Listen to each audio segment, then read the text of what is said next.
Dispenza. His work with two of the books that you see down there, You Are the Placebo and How to Break the Habit of Being Yourself, as well as he was the cover boy last month, Signs of Mind magazine. And there has been such rich information about the linear, logical idea of using the brain chemistry to change our lives that I wanted to switch that around. So you really want to change your life? You have to change your thinking. Yes, change your thinking, change your life, which has now been used by everybody and its brother since, Ernest Holmes first created it. I want us to look at it differently because we are looking at things differently. Today's topic title is Placebo Please, because he has the book, You Are the Placebo. So, most of us have a concept of the word placebo being strictly medical. And that's how it's mostly used. And the definition, so we make sure we have that, is that it is Latin for I shall please. I didn't know that. I shall please, and it's used most commonly in medical terms, whereby you give a patient an inert pill, a sugar pill, something that has no medicinal properties whatsoever, and you give it to them in support of their ailment or their disease to, cure them. And they've been using that for years. In fact, a little bit of history, Ben Franklin, one of my heroes, began using that concept and that idea in 1784. So it's not a new concept by any stretch of the means. There is also another word in Latin called nocebo, which I didn't know originally, and that means the opposite effect. And if you're giving a patient something that's going to worsen the situation or the pain. So most of the time, that's probably why none of us heard of nocebos, because nobody wanted a nocebo. Placebos are okay, sugar pills good, because we're always looking for the sweetness in life, but nocebo, no. And yet, I'm going to bring that back, because as we're looking at, this is a different concept. Now, for those of you who haven't been here for the past few weeks, I want to give another little background information so that as I go forward, every time I say the word addiction, you don't wince at me. When I talk about addiction today in concept of all of the brain chemistry changes, I'm really talking about the chemical addictions in our body based on our own body functions, our metabolism, our hormones, etc. I am not specifically talking about what most people think of when they hear the word addiction, which is addiction, a negative addiction to a chemical dependency on something like drugs or alcohol, or an addiction to gambling or shopping or et cetera, et cetera. So please, give me a neutral page on that. So if you hear the word addiction, yes, it applies in that concept, but I'm also talking about the internal chemistry that Dr. Joe Dispenza discusses, about the addictions that go on in our own body based on the chemicals that we produce in our body on a day-to-day basis, even if you're the purest vegan in town.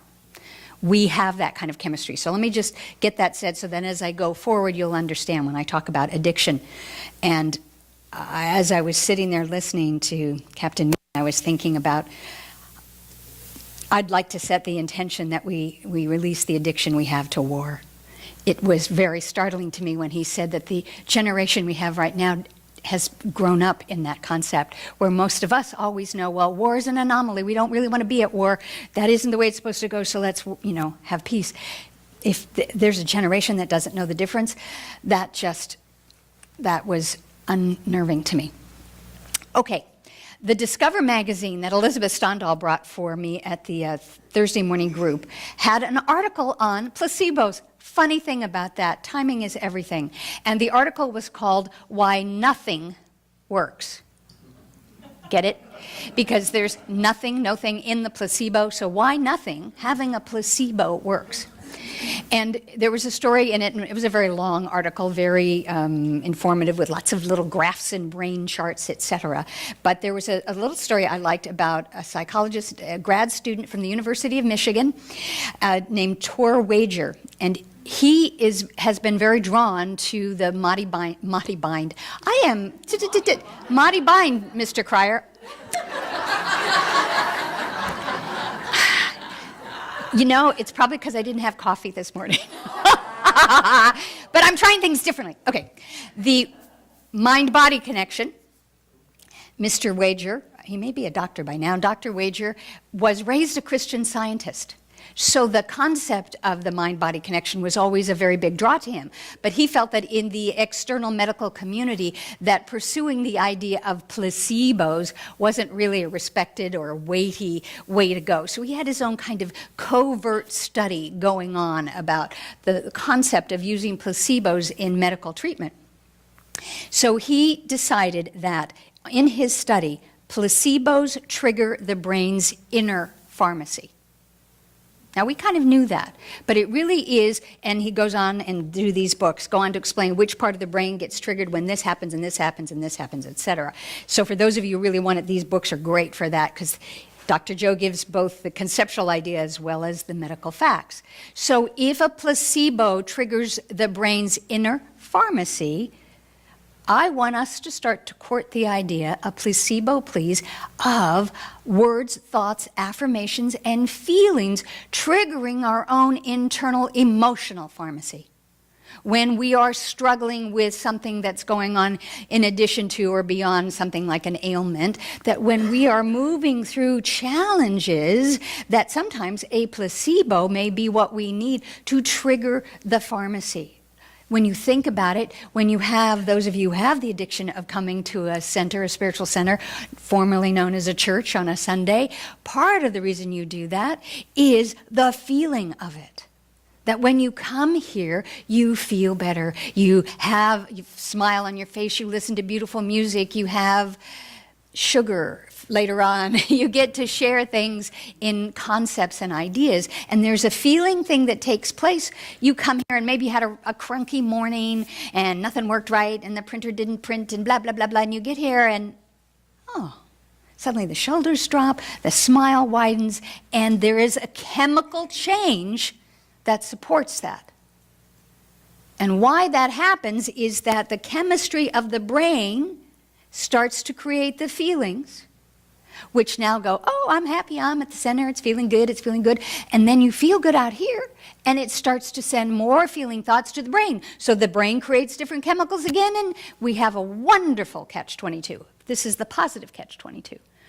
All of us have had that catch-22 where it goes the other way around. You're having a great day, and you show up somewhere, and somebody's in a nasty mood, or you get to the checkout counter, and somebody picks up something, and the bottle of marinara sauce just bursts, and everything's a mess, or you get there and you forgot your car keys, and suddenly the day starts to unravel. We've all had that happen. I think that's a fair, safe bet. We've all had that kind of day where we've started out just fine, and the external world said,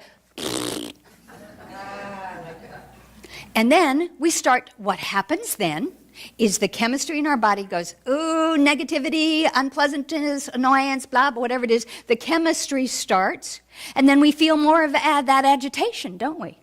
And then, to top it all off, if that wasn't enough, once we start feeling that agitation, then the brain goes, oh, agitation? Wait, let me pull out the files. And it opens up like the old card catalog at the library and goes, oh, remember the time that this happened? And how about the time in 1957? And then that time in 2003? Blah, blah. And the brain starts giving you documentation of when all this junk happened before, and you start feeling, and you go, yeah, it never works for me. Oh, Mondays are always bad. And you start a whole committee with that tape of negativity, and guess what happens? Then you start creating feelings to match that thought idea. And so it is up to us to break that pattern. Change your life, change your thinking.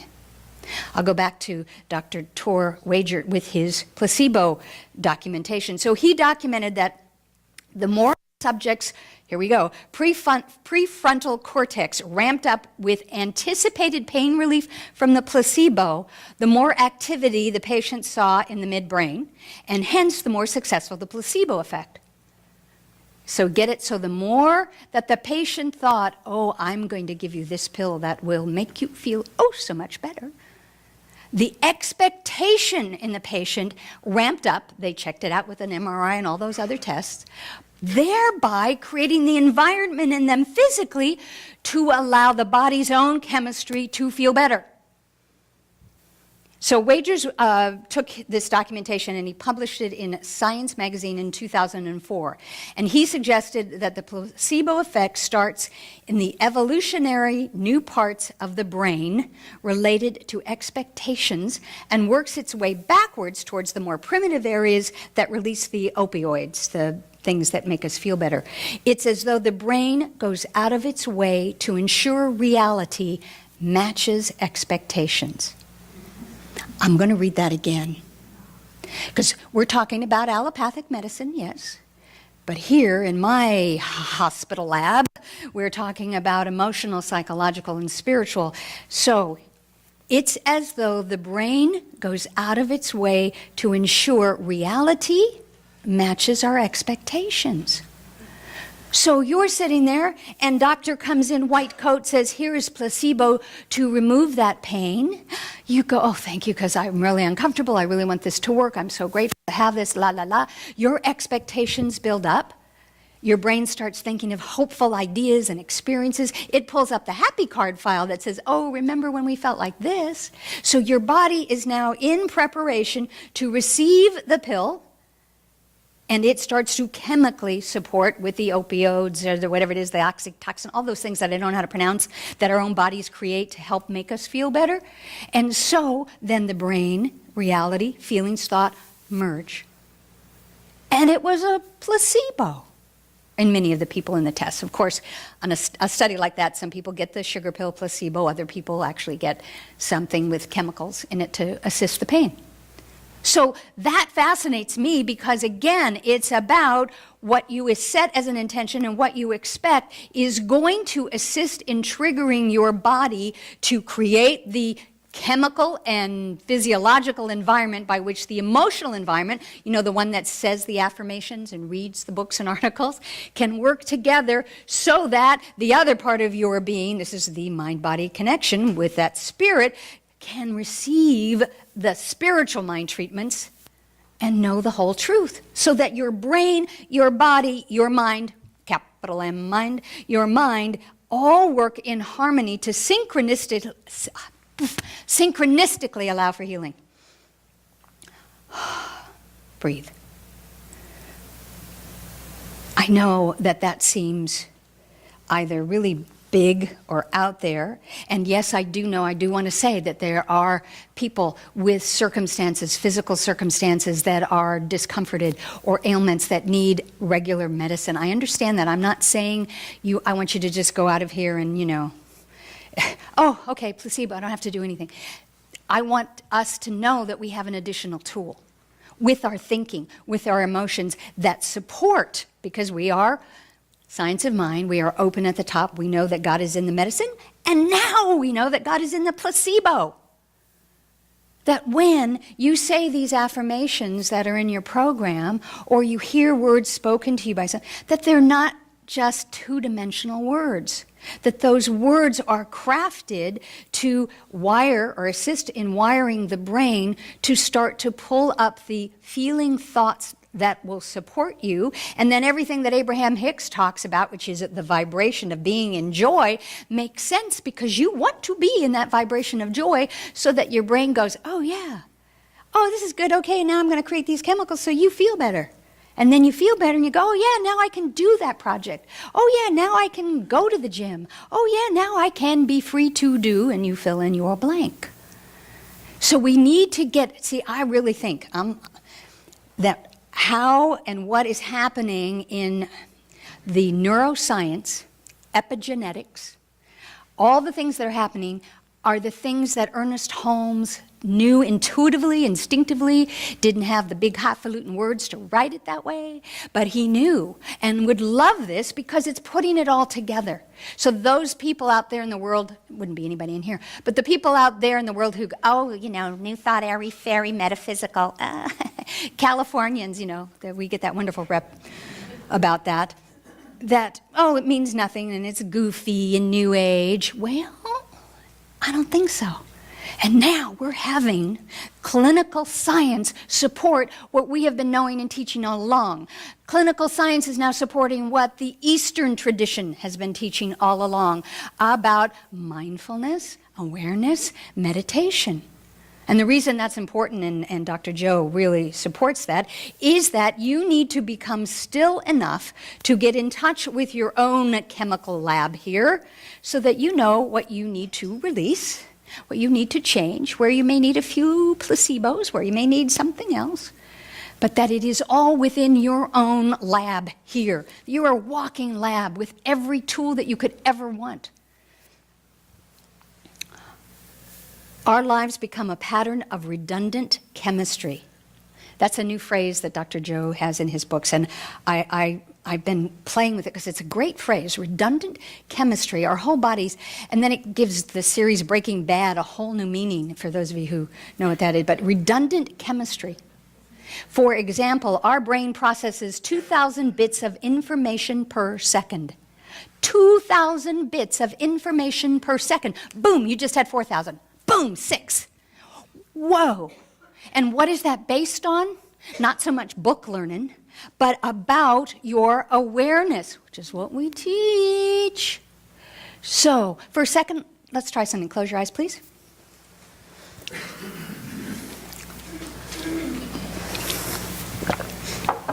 This is going to be very individual to each of you. Your eyes are closed, and that's to just shut out external distractions, colors or movement that flashes by you, so that's okay. I'm not taking you into an airy-fairy, New Age metaphysical meditation. I just want you to be still for a moment and pay attention to what you notice.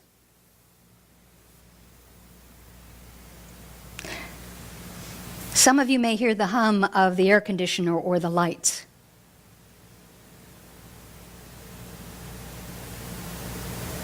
Maybe you're sitting next to someone who just moved in their chair and you could hear the rustle of their clothing.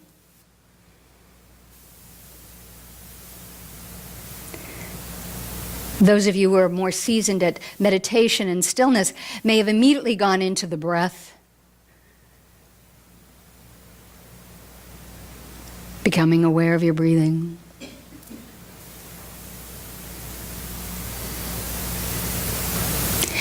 And as your eyes are closed and the antenna are out, so to speak, and you're becoming aware of what you feel or hear, 2,000 bits of information are taking place every second.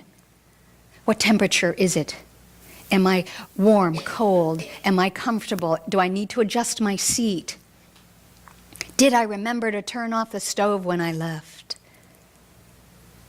What flavor ice cream are they going to serve today?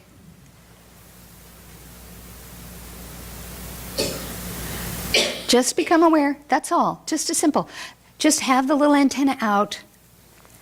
I just became aware of the noise my bracelet made when my arm goes up and down.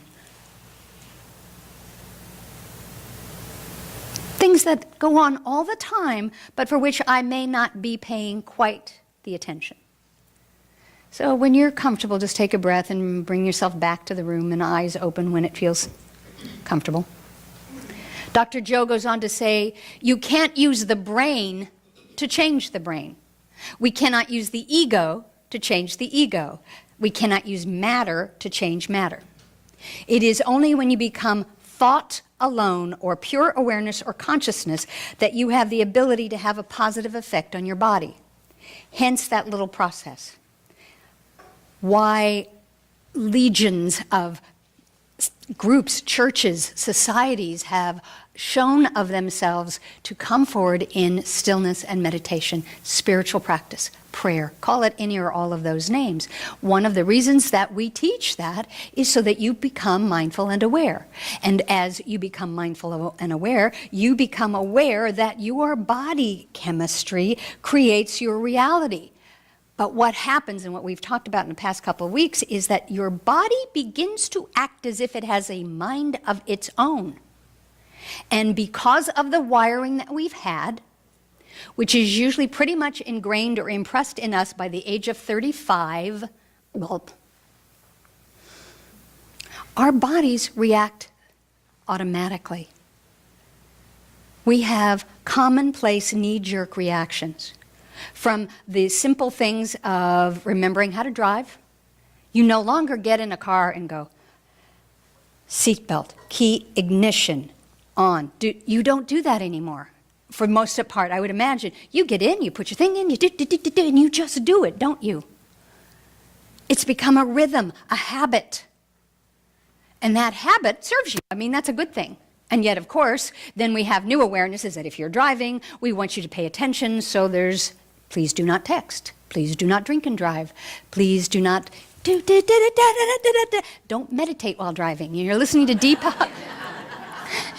You know, you think that's an obvious one, but they have to put it on all the tapes now as you put in a CD to listen to something. Oh, close your eyes and be still. And it's like, no, you can't. But because it's an automatic thing. Our bodies know how to do that. So our bodies, the cells, the organs, all of this vehicle that we are, can do tons and thousands of things like that that we don't even think about. We take for granted because they're so hardwired into who we are. And from that hardwiring, it sends things back to the brain, which sends more chemicals and feelings to match the external picture, which is backwards. Because we need to know what's inside so that it goes outside, not what's going on outside is going to create what happens within me. That's where we take charge as religious scientists. That's where the change happens. Because the brain needs to be in alignment and conjunction with the body temple and with the capital M mind in order so that, why I chose that song this morning, you've got to wake up every morning with a smile on your face and show the world all the love in your heart. Why? People are going to treat you better. You're going to find, yes you will, that you're beautiful. More beautiful than, if you feel that. Now, we've heard that gazillion times. Wake up with a smiling face, and then sometimes we think it's all airy-fairy, but I don't feel good, and it's Monday, and I have a headache, and so what do? The brain starts telling us, oh no, you don't feel beautiful, you don't feel rested, you don't feel anything, and you start the cycle because the body has already got that pre-wired.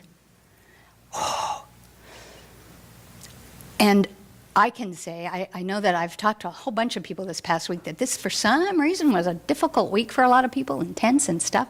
I can tell you that in reading this, in doing the work, in becoming aware of where I have these patterns and habits and addictions and trying to at least look at them, if not change them, because as I said, some addictions / habits are positive. They're nourishing, they're fulfilling. You brush your teeth, dentists are glad, aren't they?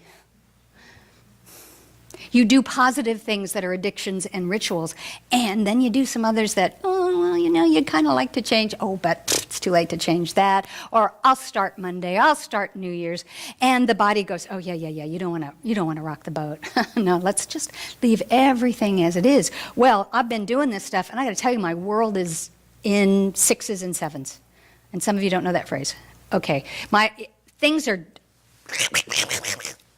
That's a better phrase, isn't it?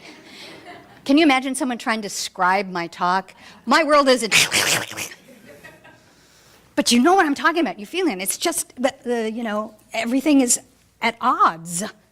That doesn't mean it's bad. In fact, there's been some really good things have happened. And what I've noticed because of the work I'm doing is here I am in my crunky day or my painful day or my sad day and blah, blah, blah, blah, and here comes something good and I go, well, that's really good, but I'm feeling, but that's really good. I'm feeling really, oh, okay. It takes mindfulness and practice. It takes courage to do that because I got to tell you, there are times when it is a whole lot easier to stay in one story because you know it. And you know what else? We've trained a lot of people on the outside of our lives to know our story too, which makes it really simple for conversations. It's like a shorthand. And they know our story. And there's a part of us that not only doesn't want to do the work to change our own lab, our own vehicle to make the changes that we want, there's a part of us that goes, oh, if I really change, if I really pay attention to this, if I really do what feels good, if I really follow my bliss, if I really do that, it's going to change my world out here. If it changes my world out here, people are going to be unhappy, they're going to judge me, or they're going to be impatient, or maybe they have to go out of my life. Oh, no, that, oh, no, can't happen. No, well, we'll just stay like this, and like this, and like this, and like this. I believe that there are areas, I will speak for myself, in my life, I don't want that to happen. there are other areas, we just keep that, okay, this is good.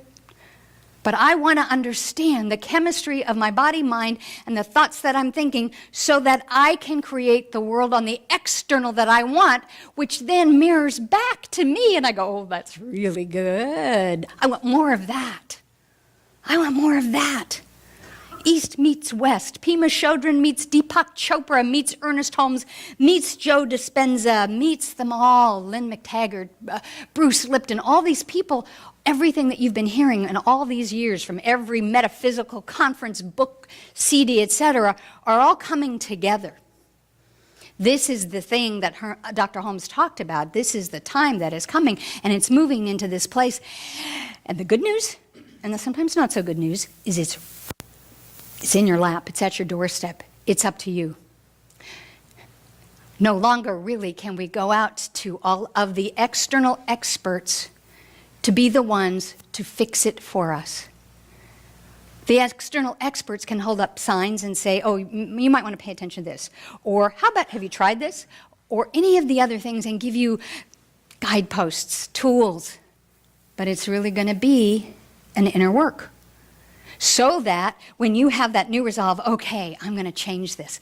I've been wanting to do, I'm going to change it. And you just have that enthusiasm. You're ready to do it. And then about 2 days later, usually it takes about, I've noticed, it's not in his book, it's not scientific proof, but I've noticed between 36 and 48 hours that suddenly that buoyancy, that confidence, something starts to eat away at it. Something outside may happen. Or, oh, you decide you're going to take the walk. You're going to walk down, you're going to do the track, you're going to jog, you're going to do something, and you've got it going. Oh my gosh, it rained. Well, I can't go out now, can I? Oh, You go back to the old thinking. So sometimes it's outside. Most of the time it's inside. You will bring up all those files, all those case histories, all the documentations, including color photos, 8 by 10 glossies, that will tell you you can't. You shouldn't. You won't. You're too old. It costs too much. You never will. All of the tapes will come up. And that's when we have to do our work, which is the spiritual practice, the stillness, the changing, the rewiring, the using of the affirmations to make this happen. Dr. Joe Dispenza echoes something in a way that Byron Katie talks about, is that when one of those situations comes up, and we know we're at odds with our body feeling one way and our head saying, yeah, but I think I could do something differently, and we're at odds, that instead of going back to the same old response mechanism, that we need to ask ourselves different questions. And what the reason for that is really just to short-circuit the wiring. I've often had clients, when I know they're going through something and they're working really hard and struggling with it, and trying to make it work, and they're just in the middle of making that change, but it's difficult, and they get into their stuff, and the monkey mind, the committee starts going, and then the committee starts screaming at you, and then you start feeling tense, then you get a neck ache, a headache, a stomach ache, or something, you get sleepy, you get cranky, and it starts that cycle. I tell them to do jumping jacks. I tell them to sing the national anthem in the middle of whatever it is, in the middle of your 1, 2, 1. Why? Not because I'm that loopy, it's because I want to literally change the neurochemistry. I want to stop the wiring of the groove. We talked about that there are these grooves, there are these ruts, like that old-fashioned LP, long playing. What was it you said to me? Spring, you said LP, which could stand for a life process, and I said we're now more modern because we're into CDs, and so that could go into your creative divinity. So we're going to move from LP, the long playing process of your life process in your groove, I can't, I'm not, We're moving it into the new age, into the technological age, into the CD of creative dreaming, creative expression, creative divinity. Bottom line is we're getting out of the groove and the rut and moving into something conscious. And because CDs, have you ever looked at a CD? Aren't they beautiful? There's that light refraction on them. So we're changing that, and we change it by becoming aware of it. We change it with our spiritual practice. We change it by asking questions, going, why am I feeling so weird? There really wasn't anything out here that really negative that happened, but now I'm having this response. Pay attention to that, Pay attention to what the brain is telling you. Pay attention and see where there's coherence or where there's separation. And one of the ways to do that, and I've done this all my life, but I never knew that it was scientifically a good thing. But I'll use a different metaphor. I change things up. I like change. I court change. I don't want change thrust on me. No, we're almost worse than cats. Don't change things, okay? If you have a cat, you know what I'm talking about. It's like, I like my routine, leave me alone. But humans don't change things. I like changes. I will occasionally put the left shoe on before I put the right shoe on. I will change my shampoo every couple of months, or my toothpaste. Or I will sit at a different part of the room from where I'm addicted to sitting when I sit down with my coffee and my words with friends, and I move. I don't know, I've done that all my life. Now I'm understanding that the idea of doing that is to rewire so that I'm always being conscious and mindful, even about the little things, not just the big things. And so I remember a while back, I was never a Seinfeld fan. I know that might surprise you, but I wasn't. And I've seen a few episodes, of course, but Don is a big fan, and he told me about one episode, and I may phrase this wrong, but it was Opposite Day. And they did a whole episode about doing things opposite of what they usually do. I don't remember why they do that, but I was thinking, well, son of a gun. We could all try that. Literally, just as simple little baby step exercises. If you always put on your right shoe first, tomorrow morning, as you go down and you bend down, stop for a second, just a second. And remember, 2,000 bits of information will be coming at you while you do that. Stop for a second and go, why do I start with my right? Is there any real merit to that? No. Okay. And put on your left shoe. Now, I'm not saying you have to do this every day, and I'm not trying to make you crazy so that at noon when I just don't want us to be Pavlovian response to this. And we do. And why is that? Why did Pavlov's dogs work that way? Because it got wired and the feelings, and then the feelings created the action, and the action created the feeling, which created the thought. And then the thought decided that matched, so I'm going to create another feeling to match that. I'm suggesting, inviting, that we have an opportunity to do what Ernest said years ago, that there is a power in the universe greater than you are, and you can use it. And every time that we stay in the same old, repetitive routines, do the same thing all the time without even understanding it or making it a choice, then we're not using the greater power. And we have the tools, many of us have the inspiration, the desire, and the passion to be able to do that.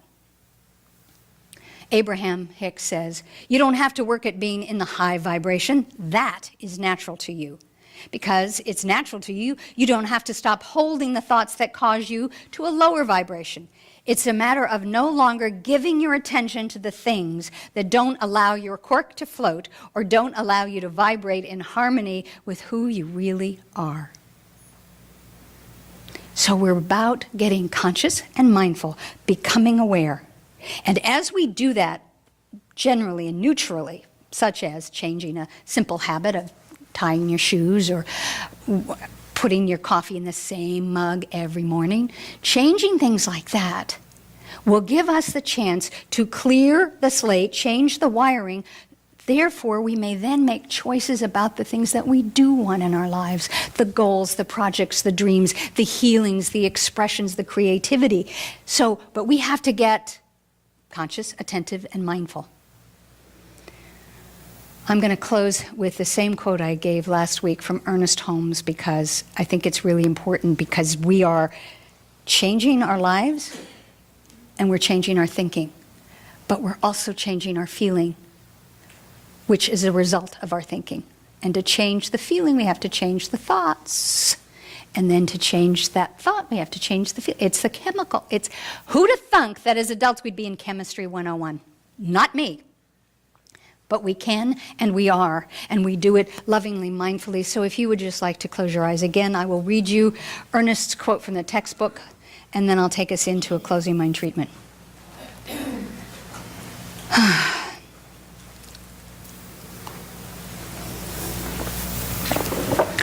I shall keep the promise that I have made to myself. I shall never again tell myself that I am poor, sick, weak, nor unhappy. I shall not lie to myself anymore, but shall daily speak the truth to my inner soul, telling it that it is wonderful and marvelous, that it is one with the great cause of all life, all truth, power, and action. I shall whisper these things into my soul until it breaks forth into songs of joy with the realization of its limitless possibilities. I shall keep that promise to myself, and I shall never lie to myself again.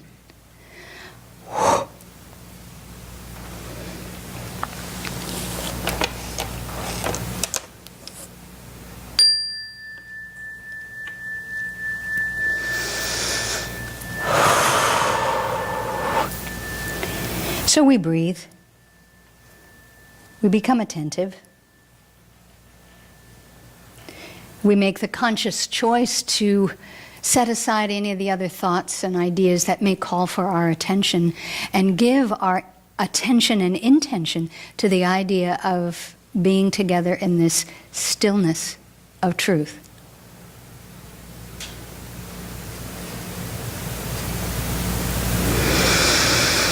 And we breathe in again. And we begin to have the environment within our physical body temple that matches the mental environment of what we may have heard this morning. That matches the greater idea of the spiritual environment of God. For I know that there is only one life in this universe. One life. It may show up in wonderful different ways. But one life, capital L, life. One mind, capital M, mind. And I am one with that life, that mind. I am a part of it. I co-create with it, in it, as it. And I know that it is here to work together for my highest good. And whatever chemistry goes on in my body, I give thanks that the body functions the way it does, so effortlessly, without much attention on my part. And I give thanks for the people, the places, the things, the feelings, the events, the sounds that add to the rich environment called life. And as I continue to speak this prayer in the first person, I do so because if I am one with life, then I am speaking this prayer because you're speaking this prayer. Because we're the prayer. We are the prayer and the prayer. Same spelling, same word. And so the prayer today is simple. I am that I am. And I am the beloved in whom God is well pleased. So yes, I can wake up in the morning with a smile on my face and gratitude in my heart for the ability to share and co-create another day. That I have the tools, the support systems, and people in place to make it possible for me to do what I have to do on my journey called life, on this pathway. And I know as I do that, as Reverend Kathy said, that it is a loving reminder of our oneness, of our peace, of that divine desire in our hearts filled with compassion to know one another from that place of love and wholeness. And I give thanks for all of the thousands of people who have assisted making that possible with ideas and words and prayers and music and song and hugs and smiles and whoever and whenever and however, people that were in my immediate family and people I've never met. And I know that I stand smack in the middle of that.